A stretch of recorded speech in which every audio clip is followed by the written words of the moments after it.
Hello दोस्त, नमस्ते, प्रणाम। अपने यूट्यूब पे स्वागत करते हैं। एगो बेटी विवाह गीत लेकर आए। अगर आप लोग को ये गीत अच्छा लगे तो आप लोग जरूर शेयर करना,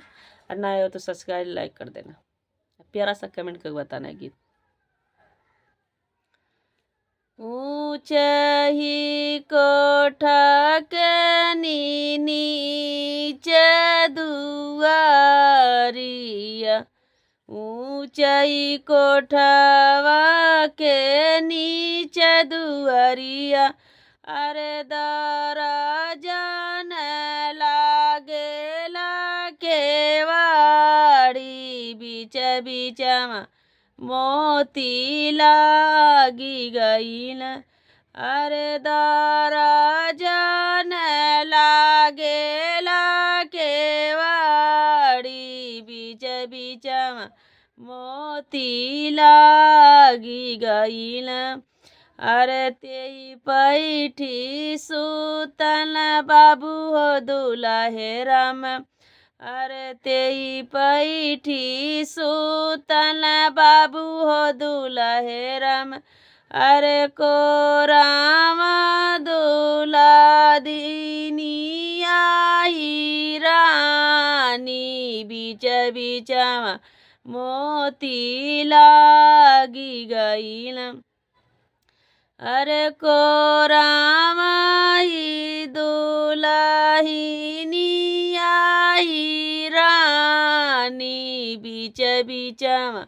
मोती लागी गईल,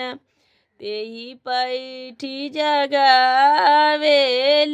माइया कमानी देई, तेही पैठी जगावेली माइया कमानी देई, अरे उठा बाबू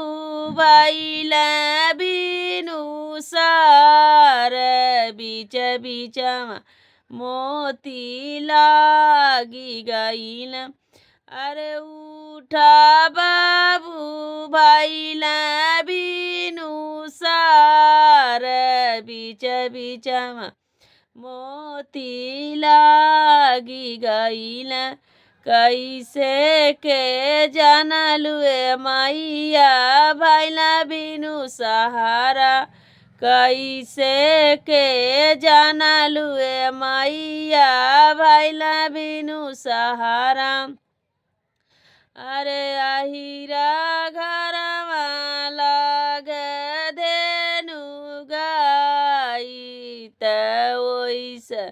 जनली भीनु सहारा,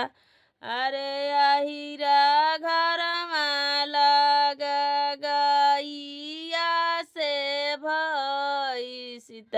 ओइस जनली भीनु सहारा,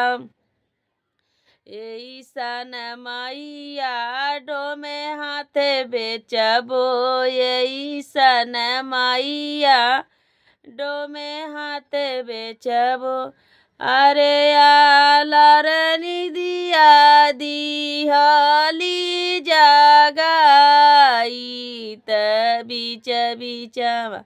मोती लागी गईल,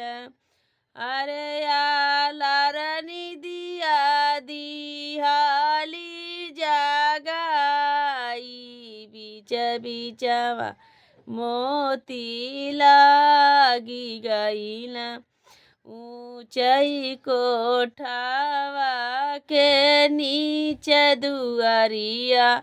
ऊंचाई कोठावा के नीचे दुआरिया, अरे दरजन लागेला केवाड़ी, बीच बीचमा मोती लागी गईल, अरे दरजन लागेला